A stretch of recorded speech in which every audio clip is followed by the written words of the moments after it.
നമസ്കാരം. മലയാളി വാർത്താ സ്പെഷ്യലിലേക്ക് കയറി പോന്നോളിൻ. മെമ്മറി കാർഡ് വേണം, കേസി നൂരണം, പഞ്ചാരപ്പനങ്കിളിക്ക്. ഇക്കാന്റെ കരളെ പൊന്നിക്കാന്റെ കരളെ, മുത്താണ് നീ ഞമ്മക്ക്, നമ്മടെ മുത്താണ് നീ ഞമ്മക്ക്. അല്ല പിന്നെ ഇഷ്ടപ്പെട്ടു, എടുക്കുന്നു. ഏഹേ റഹീമിക്ക, ഇങ്ങളൊരു പഹയൻ തന്നെ. മനോഹർ മംഗളോദയത്തിന്റെ കഥ പോലെ ട്വിസ്റ്റ് ട്വിസ്റ്റ്, കഥയിൽ എന്നും ട്വിസ്റ്റ്. എന്റെ പൊന്നിടാവേ, ഈ എപ്പിഡോസിനൊരു അന്ത്യമില്ലേ? ഇത് മേയർ ഒരു വല്ലാത്ത അപാരത, കണ്ണീർ സീരിയൽ അവസാനിപ്പിക്കാന്ന് വെച്ചാ ഈ സഖാക്കൾ സമ്മതിക്കണ്ടേ? ഇത് എനിക്ക് മടുത്തടേ ഇത്. ആ സുഹൃത്തുക്കളെ, നിങ്ങൾ ഇത് കേൾക്കുക.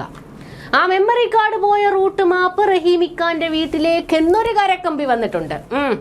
കണ്ടതിൽ വർഗീസ് മാപ്പിളയുടെ പത്രക്കാരെ കൊണ്ട് ആ റൂട്ട് മാപ്പ് വരപ്പിക്കണം.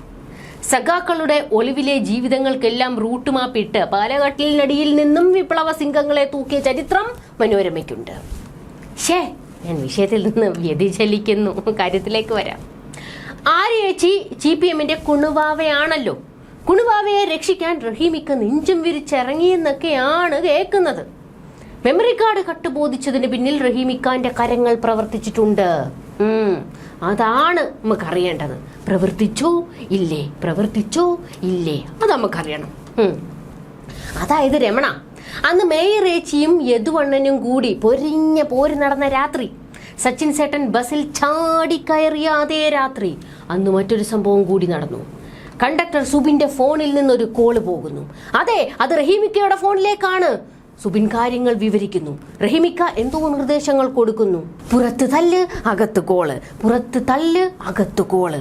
അതന്നെ ഇവിടെ പാലുകാച്ച്, അവിടെ കല്യാണം. അതന്നെ ആ സംഭവം തന്നെ. പിന്നീട് നടന്നത് റഹീമിക്കാന്റെ തിരക്കഥയാടാ. റഹീമിക്ക പത്രസമ്മേളനം വിളിക്കുന്നു, കുറെ മണ്ടത്തരങ്ങൾ വിളമ്പുന്നു, ആധികാരികമായ മണ്ടത്തരങ്ങൾ. ആ കണ്ടക്ടർ എന്റെ സുഹൃത്താണെന്നൊരു കീച്ചും. വാവ്, വണ്ടർഫുൾ. റഹീമിക്ക മണ്ടത്തരം ഒരു തെറ്റല്ല, പക്ഷെ അതൊരു അലങ്കാരമായി കൊണ്ട് നടക്കാൻ പാടുണ്ടോ? ഇന്റർവെല്ലായപ്പോഴേക്ക് വൻ ട്വിസ്റ്റും കൊണ്ട് വന്നതാ, ചീറ്റിപ്പോയി. ഈ പടം 100 കോടി ക്ലബിൽ കയറൂടാ, ബോക്സ് ഓഫീസർ റഹീമിക്ക തൂക്കിയെന്ന് പറഞ്ഞേക്കടേന്ന് ഇക്കാന്റെ പഞ്ച് ഡയലോഗ്. അതെ, തൂക്കി.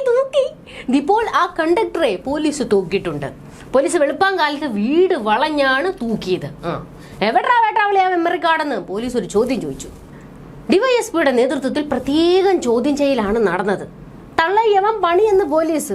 മെമ്മറി കാർഡ് ഇല്ലാതെ കോടതി കയറാൻ പറ്റൂല, ചെറുക്ക എവിടെയാന്ന് പറയടേ ചെറുക്കാന്ന് പറഞ്ഞുകൊണ്ട് പോലീസ് മോങ്ങാണ്. റഹീമിക്കയാണ് മെമ്മറി കാർഡ് തൂക്കിയതെങ്കിൽ പോലീസ് എങ്ങനെ മേടിക്കും? പാർട്ടി ഓഫീസിൽ കയറി നോക്കണം പോലീസ് അങ്ങോട്ട്? പറ്റൂല, നമുക്ക് പറ്റൂല, പേടിയാന്ന് പോലീസ്. അങ്ങനെ മെമ്മറി കാർഡ് കിട്ടാൻ ഹോമം തുടങ്ങിയേക്കാണ് പോലീസ്. കേരള പോലീസ് ചെറിയ വെടി 4, വലിയ വെടി 4 വെടിവഴിപാട് നടത്തിയാൽ ഫലം അച്ചിട്ടാന്ന് കാണിപ്പയ്യൂര് പറഞ്ഞേക്കണ്. അങ്ങനെ ആ മെമ്മറി കാർഡിന് പിന്നിൽ റഹീമിക്ക എങ്ങാനും ഉണ്ടോ എന്നതാണ് ഇനി നമുക്കറിയേണ്ടത്. കരക്കമ്പികൾ ശരിയാണോ എന്ന് നമുക്കറിയണമല്ലോ, അതാണ്. പക്ഷെ ആര്യേച്ചി ആനന്ദാശ്രു പൊഴിക്കുകയാണ്. എനിക്കറിയാമായിരുന്നു, എന്റെ നേരാങ്ങള എനിക്ക് വേണ്ടി അത് ചെയ്യുമെന്ന് എനിക്കറിയാമായിരുന്നു. റഹീമിക്ക മുത്താണെന്ന് ആര്യേച്ചി. അല്ല പിന്നെ മേറോട്ടി ഓവർ കോൺഫിഡൻസിലാ, പാറ്റൻ ടാങ്ക് പോലെ നെഞ്ചു വിരിച്ചാ നിപ്പ്. ആ യദു ഓനെ ഞാൻ പൂട്ടും, എല്ലാം അവന്റെ തലയിൽ വെക്കൂന്ന്. റഹീമിക്ക കൊച്ചു ഗള്ളൻ, ഇതിൻ്റെ ഇടയിൽ കൂടെ മെമ്മറി കാർഡ് മുക്കിയല്ലേ കൊച്ചു ഗള്ളൻ.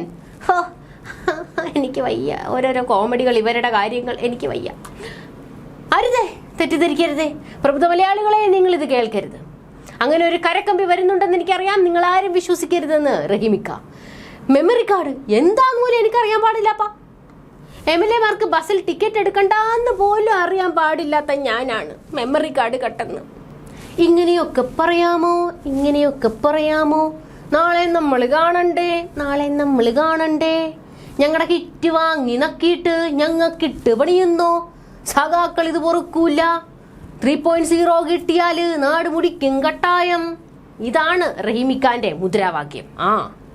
അല്ല പിന്നെ റഹീമിക്ക കട്ടതൊന്നും ചേക്ക് വിട്ട് പുറത്തു പോയിട്ടില്ലെന്നാ പറയുന്നത്. പാർട്ടി ഓഫീസിൽ കയറിയാൽ കിട്ടുമെന്ന്. അല്ല പിന്നെ ഇവര് മുഖ്യ പലതിൻ്റെയും ഒരു ചർച്ച വേണ്ടി വരും. അപ്പൊ കാണാം.